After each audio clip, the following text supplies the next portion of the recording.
தமிழ்நாடு சட்டமன்ற பொது தேர்தலை முன்னிட்டு அதிமுக மற்றும் கூட்டணி கட்சி வேட்பாளர்களை ஆதரித்து அதிமுக பொதுச் செயலாளர் எடப்பாடி கே பழனிசாமி இன்று முதல் ஏப்ரல் 1ஆம் தேதி வரை தமிழ்நாடு முழுவதும் சூறாவளி தேர்தல் பிரச்சார சுற்றுப்பயணம் மேற்கொள்ள இருக்கிறார்.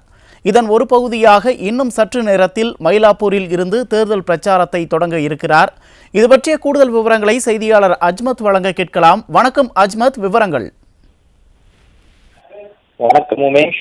அனைத்திந்திய அண்ணா திராவிட முன்னேற்ற கழகத்தின் பொதுச் செயலாளரும் சட்டமன்ற எதிர்கட்சி தலைவரும் முன்னாள் முதல்வரும் புரட்சித் தலைவர் எடப்பாடி கே பழனிசாமி அவர்கள் தற்பொழுது சென்னை மயிலாப்பூர் சட்டமன்ற தொகுதியில் தன்னுடைய தேர்தல் பிரச்சாரத்தை தொடங்க வருகை தந்து கொண்டிருக்கிறார். வருகை தந்து கொண்டிருக்கும் பொதுச் செயலாளர் எடப்பாடி கே பழனிசாமியை கழக தொண்டர்களும் நிர்வாகிகளும் அப்பகுதியைச் சேர்ந்த பொதுமக்களும் உற்சாகமாக வரவேற்பை அளித்து வருகிறார்கள்.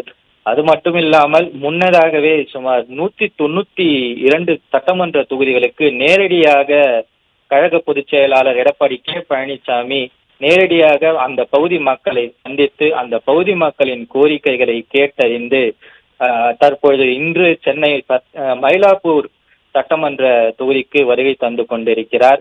முன்னதாகவே சுமார் 192 சட்டமன்ற தொகுதிகளுக்கு சென்றிருந்த பொழுது அந்த பகுதி மக்கள் கொடுத்த கோரிக்கைகள், அதன் அடிப்படையில் ஜனவரி முதலே எடப்பாடி கே பழனிசாமி அவர்கள் தன்னுடைய தேர்தல் வாக்குறுதியை அளிக்க தொடங்கிவிட்டார். அதனைத் தொடர்ந்து நேற்று முன்தினம் வரை சுமார் 297 தேர்தல் வாக்குறுதிகளை அளித்துள்ளார். குறிப்பாக சொல்ல வேண்டுமென்றால் கடந்த ஜூலை மாதமே இந்த சுற்றுப்பயணத்தை தொடங்கி மக்களை நேரடியாக சந்தித்து அவர்களின் நிறை குறைகளை கேட்டறிந்து அவர்களின் கோரிக்கைகளை கேட்டறிந்து விவசாயிகள், மீனவர்கள், நெசவாளர்கள் என ஒவ்வொரு பகுதியினரையும் நேரடியாகவே சந்தித்து அவர்களின் கோரிக்கையை கேட்டறிந்து அதன் அடிப்படையிலே சுமார் 297 வாக்குறுதிகளை தற்போது அறிவித்துள்ளார். அதன் அடிப்படையில் தற்போது மக்களையும் நேரில் சந்திக்க சென்னை மயிலாப்பூர் சட்டமன்ற தொகுதிக்கு வருகை தந்து கொண்டிருக்கிறார். அது மட்டுமில்லாமல் திமுக உள்ளிட்ட கட்சிகள் இதுவரையில் வேட்பாளர்களை கூட அறிவிக்காத நிலையில் அதிமுக கடந்த ஜூலை மாதமே மக்களை சந்தித்து தங்களுடைய தேர்தல் பிரச்சாரத்தையும் தொடங்கிவிட்டனர். அது மட்டுமில்லாமல் ஜனவரி முதலே தேர்தல் வாக்குறுதிகளையும் அதிமுக சட்டமன்ற எதிர்கட்சி தலைவருமான பொதுச் செயலாளர் புரட்சித் தலைவர் எடப்பாடி கே பழனிசாமி அவர்கள் அறிவித்து விட்டார். அது மட்டுமில்லாமல் முதற்கட்ட வேட்பாளர் பட்டியலையும் இன்று காலை எடப்பாடி கே பழனிசாமி அவர்கள் அறிவித்தது குறிப்பிடத்தக்கது. அதனை தொடர்ந்து குறிப்பாக சொல்ல வேண்டும் என்றால் அதிமுக பொதுச் செயலாளர் எடப்பாடி பழனிசாமி அவர்கள் விவசாயிகள், மீனவர்கள், நெசவாளர்கள் இவர்கள் பொதுமக்களின் முக்கியமான அடிப்படை தேவைகளை மனதில் வைத்து இந்த 297 வாக்குறுதிகளை அறிவித்திருக்கிறார். குறிப்பாக அதில் சொல்ல வேண்டும் என்றால் நிவாரணத் தொகை, அதாவது கடந்த 5 ஆண்டு கால திமுக ஆட்சியில் மக்கள் பெரும் துயரத்துக்கு உள்ளாகி இருக்கிறார்கள். குறிப்பாக சொல்ல வேண்டும் என்றால்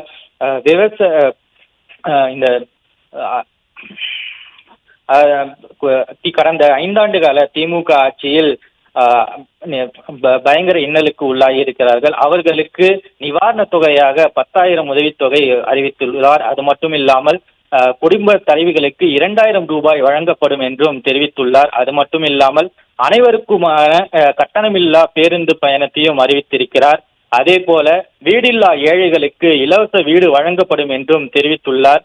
கிராமப்புறங்களில் வேலைவாய்ப்பு 100 நாட்களாக இருக்கும் இந்த வேலைவாய்ப்பை திட்டத்தை 150 நாட்களாக உயர்த்தி தரப்படும் என்றும் தெரிவித்துள்ளார். அதே போல ஆட்டோ ஓட்டுநர்களுக்கு 75,000 ரூபாய் ஆட்டோ மானியமாக வழங்கப்படும் என்றும் விவசாயிகளுக்கு கடன் தள்ளுபடி செய்யப்படும் என்றும் தெரிவித்துள்ளார். அது மட்டும் இல்லாமல் மீனவர்களுக்கு 8,000 ரூபாயாக இருக்கும் இந்த நிவாரணத் தொகையை 12,000 ரூபாயாக உயர்த்தி தரப்படும் என்றும் தெரிவித்துள்ளார். அதே போல ஜல்லிக்கட்டு வீரர்களுக்கு காயமடைந்தாலோ உயிரிழந்தாலோ அவர்களுக்கும் நிவாரண தொகை சுமார் 10 லட்சம் ரூபாய் உதவித்தொகை நிவாரணத் தொகையாக வழங்கப்படும் என்றும் தெரிவித்துள்ளார். அதே போல வேலை வாய்ப்பு, இளைஞர்களுக்கு வேலை வாய்ப்பு அதிகரிக்க தேவையான திட்டங்களையும் அறிவித்துள்ளார். அதே போல விவசாயிகளுக்கு இயந்திர மானியமும் வழங்கப்படும் என்றும் தெரிவித்துள்ளார். இது போன்ற பல்வேறு மக்கள் நலன் சார்ந்த திட்டங்களை தேர்தல் வாக்குறுதியாக அளித்துள்ளார்.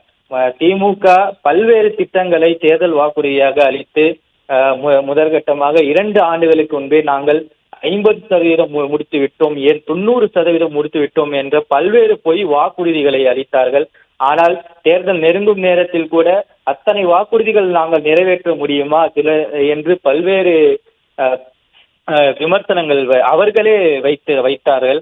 ஆனால் அதிமுக அளித்த வாக்குறுதிகள் ஒவ்வொன்றும் நடைமுறையில் சாத்தியமாக நிறைவேற்றக்கூடிய வாக்குறுதிகளாகவே இருக்கிறது.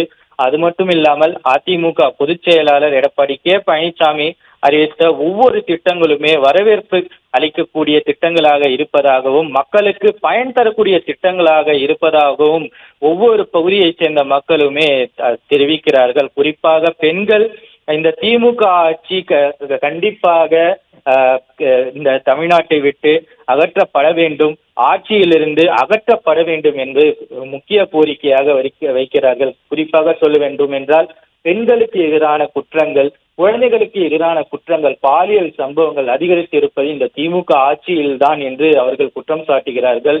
அதே போல விவசாயிகள் நெல் மூட்டைகளை கொண்டு வந்து ஒரு இடத்தில் நாங்கள் வைப்பதற்கு கூட நெல் பாதுகாப்பு நிலையங்கள் இல்லை என்ற குற்றச்சாட்டை முன்வைக்கிறார்கள். இது குறித்து பல்வேறு வகையில் நாங்கள் அதிகாரிகளை சந்தித்தோம், திமுகவின் சட்டமன்ற உறுப்பினர்களை சந்தித்தோம், திமுகவின் அமைச்சர்களை சந்தித்தோம்.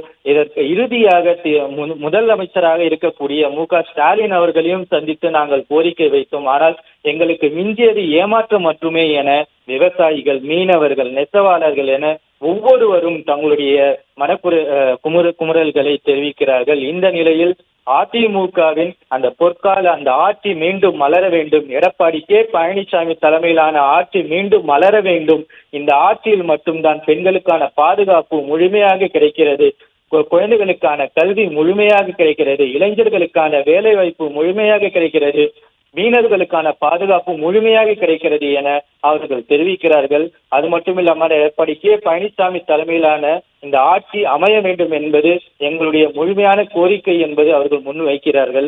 இதன் அடிப்படையில் எடப்பாடி பழனிசாமி கடந்த ஜூலை மாதம் கோவை மாவட்டத்தில் தன்னுடைய இந்த சூறாவளி சுற்றுப்பயணத்தை தொடங்கினார். அதனை தொடர்ந்து ஒவ்வொரு சட்டமன்ற தொகுதியாக நேரடியாக அந்த சட்டமன்ற தொகுதிகளை உள்ள மக்களை நேரில் சந்தித்து அந்த சட்டமன்ற தொகுதியில் என்ன பிரச்சனை இருக்கிறது, என்ன குறைகள் இருக்கிறது என நேரடியாக மக்களை சந்தித்து கேட்டறிந்து அவற்றை அனைத்தையும் தாங்கள் அதிமுக ஆட்சி வரும்பொழுது நிறைவேற்றி தருவோம் என்றும் என்ற ஒரு உறுதிமொழி அளித்தார். அதன் அடிப்படையில் தற்பொழுது ஜனவரி மாதம் முதலே மக்கள் வைத்த கோரிக்கையின் அடிப்படையில் தேர்தல் கால வாக்குறுதியை அறிவிக்க தொடங்கிவிட்டார். அதனை தொடர்ந்து 2 நாட்கள் முன்பாகவே சுமார் 297 தேர்தல் கால வாக்குறுதிகளை அறிவித்தார். ஆனால் திமுக இதுவரையில் தங்களுடைய தேர்தல் கால வாக்குறுதியை முழுமையாக அறிவிக்கவில்லை என்பது குறிப்பிடத்தக்கது. அது மட்டுமில்லாமல் கடந்த சட்டமன்ற தேர்தல் 2021 சட்டமன்ற தேர்தலின் பொழுது அளித்த வாக்குறுதியே இதுவரை நிறைவேற்றவில்லை என்பது மிகப்பெரிய குற்றச்சாட்டாக மக்கள் வைத்திருக்கிறார்கள். குறிப்பாக அரசு ஊழியர்களுக்கு பழைய ஓய்வூதிய திட்டத்தை நாங்கள் நிறைவேற்றுவோம் என்ற பொய்யான வாக்குறுதியை அளித்து தங்களை ஏமாற்றி விட்டார்கள் என ஒரு புறம் அரசு ஊழியர்கள் குற்றச்சாட்டு வைக்கிறார்கள். அது மட்டுமில்லாமல் அரசு துறையை சார்ந்த ஆசிரியர்கள் தங்களுக்கு வேலைவாய்ப்பு சார்ந்த காலி பணியிடங்களை நிரப்புவோம், அது மட்டுமில்லாமல் ஊதிய உயர்வை ஏற்படுத்தி கொடுப்போம் என பல்வேறு வாக்குறுதிகளை அளித்தார்கள். ஆனால் எதுவுமே நிறைவேற்றவில்லை என சென்னையில் மட்டுமல்லாமல் தமிழ்நாட்டின் பல்வேறு மாவட்டங்களில் ஆசிரியர்கள், மருத்துவர்கள், விவசாயிகள், நெசவாளர்கள் என பல்வேறு துறையை சார்ந்த ஊழியர்கள் தொடர்ந்து போராட்டத்தில் ஈடுபட்டு வருகிறார்கள். முன்னதாக அதிமுக ஆட்சியில் ஒரு துறையை சார்ந்த நிறைகள் கேட்டறிந்து ஒரு ஊதிய உயர்வோ இல்ல காலி பணியிடங்கள் நிறைவேற்றும் என கோரிக்கை வைக்கப்பட்டால் அது உடனடியாக பரிசீலனை செய்யப்பட்டு அதற்கான நடவடிக்கை எடுக்கப்பட்டது. ஆனால் தற்பொழுது தாங்கள் போராட்டத்தில் ஈடுபட்டு தாங்கள் கைது செய்யப்படும் நிலைதான் உள்ளது. அது மட்டுமில்லாமல் காவல்துறையை கொண்டு நாங்கள் தாக்கப்படுவதாகவும் ஒரு புறம் குற்றச்சாட்டு வைக்கிறார்கள். ஆசிரியர்கள் குறிப்பாக சொல்ல வேண்டும் என்றால் பகுதி நேர ஆசிரியர்கள், டெட் ஆசிரியர்கள், இடைநிலை ஆசிரியர்கள் சம வேலைக்கு சம ஊதியம் வழங்கப்படும் என தங்களுக்கு வாக்குறுதியாக அளித்திருந்தார்கள். ஆனால் அதையும் தங்களுக்கு நிறைவேற்றவில்லை. ஊதிய உயர்வு அளிக்கப்படும் என தெரிவித்திருந்தார்கள், அதையும் நிறைவேற்றவில்லை. காலி பணியிடங்களை நிரப்புவோம் என தெரிவித்திருந்தார்கள், ஆனால் அதையும் நிறைவேற்றவில்லை. இவ்வாறு பல்வேறு வாக்குறுதிகளை தங்களுக்கு அளித்தார்கள். இதில் பாதி கூட தங்களுக்கு முழுமையாக கிடைக்கவில்லை என அவர்கள் குற்றம் சாட்டுகிறார்கள். அதே போல இந்த மகளிருக்கு 1000 ரூபாய் வழங்கப்படும் என முன்னதாக தெரிவித்திருந்தார்கள். தேர்தல் வாக்குறுதியாக அளிக்கப்படும் பொழுது தேர்தல் கால வாக்குறுதி அனைத்து மகளிருக்கும் என 1000 ரூபாய் வழங்கப்படும் என தெரிவித்திருந்தார்கள். ஆனால் ஆட்சிக்கு வந்த பிறகு சுமார் 23 மாதங்கள் வரை இந்த தேர்தல் கால வாக்குறுதியான 1000 ரூபாய் வழங்கப்படும் திட்டத்தை நிறைவேற்றவே இல்லை. பல்வேறு முறையில் சட்டமன்றத்தில் எதிர்கட்சி தலைவராக இருக்கக்கூடிய அதிமுக பொதுச் செயலாளர் புரட்சி தமிழர் எடப்பாடி பழனிசாமி அவர்கள் பல்வேறு முறை கோரிக்கை வைத்து ஒரு திமுகவிற்கும் திமுகவின் முதல்வராக இருக்கக்கூடிய மு.க.ஸ்டாலினுக்கும் தொடர்ந்து அழுத்தத்தை வைத்ததன் அடிப்படையில் 23 மாதங்கள் கழித்துதான் இந்த மகளிர் உரிமை தொகையை மக்களுக்கு சென்றடைந்தது. அது மட்டுமில்லாமல் பல்வேறு அரசு துறையை சார்ந்த ஊழியர்களுக்கும் சரி, ஆசிரியர்களுக்கும் சரி பல்வேறு திட்டங்கள் சட்டமன்ற எதிர்க்கட்சி தலைவர் எடப்பாடி பழனிசாமி கொடுத்த அழுத்தத்தின் பேரில் தான் திட்டங்கள் தங்களுக்கு முழுமையாக கிடைக்காவிட்டாலும் அந்த அழுத்தத்தின் பேர் தான் ஓரளவுக்காக தங்களுக்கு கிடைத்தது என அவர்கள் தெரிவிக்கிறார்கள். எனவே நாங்கள் மீண்டும் ஒரு நிம்மதியான வாழ்வை நகற்ற வேண்டும் என்றால், நாங்கள் மீண்டும் ஒரு போராட்டம் இல்லாத வாழ்வை நகற்ற வேண்டும் என்றால் அதிமுக ஆட்சி எடப்பாடி பழனிசாமி தலைமையிலான ஒரு ஆட்சி தமிழகத்தில் மலர வேண்டும் என்பதுதான் எங்களுடைய கோரிக்கையாக உள்ளது. அது மட்டுமில்லாமல் விவசாயிகள் பல்வேறு இன்னல்களுக்கு ஆளாக்கப்படுகிறார்கள். குறிப்பாக இந்த நெல் மூட்டைகளை தாங்கள் பாதுகாப்பாக கொண்டு சென்று வைப்பதற்காக ஒரு இடம் கூட இல்லை. இந்த நெல் மூட்டைகள் டன் கணக்கில் மழை நீராலும் மழை காலங்களில் பாதிக்கப்படுகிறது. இது குறித்து நாங்கள் அதிகாரிகளை சந்தித்தும் எந்த ஒரு நடவடிக்கையும் எடுக்கப்படவில்லை. அதற்கு மாறாக நெல் மூட்டைகளுக்கு 30 ரூபாய் 40 ரூபாய் என கேட்கிறார்கள். ஏன் என்றே தெரியவில்லை. கேள்வி கேட்டால் தங்களையே விமர்சிக்கும் வகையில், தங்கள் மீதே நடவடிக்கை எடுக்கும் வகையில், தங்களை தண்டிக்கும் வகையில் அவர்கள் செயல்படுவதாகவும் விவசாயிகள் ஒருபுறம் குற்றம் சாட்டுகிறார்கள். ஆசிரியர்கள் தங்கள் கோரிக்கையை முன்வைத்து போராட்டத்தில் ஈடுபடும் போது காவல்துறையை கொண்டு தாங்கள் தாக்கப்படுவதாகவும் அவர்கள் குற்றச்சாட்டு வைக்கிறார்கள். இவ்வாறு அதிமுக ஆட்சியில் காலத்தில் தாங்கள் பாதுகாப்பாக உணர்ந்தோம். ஆனால் தற்போது திமுக ஆட்சியில் ஒவ்வொரு நாளும் தாங்கள் கடக்க வேண்டிய ஒரு பயத்துடனும் ஒரு அச்சத்துடனும் கடக்க வேண்டிய சூழல் தான் இருப்பதாக அவர்கள் தெரிவிக்கிறார்கள். குறிப்பாக பெண்களுக்கு பாதுகாப்பில்லாத நாடாக இது தமிழ்நாடு திகழ்வதாகவும் அவர்கள் தெரிவிக்கிறார்கள். கஞ்சா போதை தலைவிரித்தாடுவதாகவும், கஞ்சா போதையில் தான் இந்த குற்ற சம்பவங்கள் அதிக அளவில் நடைபெற்று வருவதாகவும் தெரிவிக்கிறார்கள்.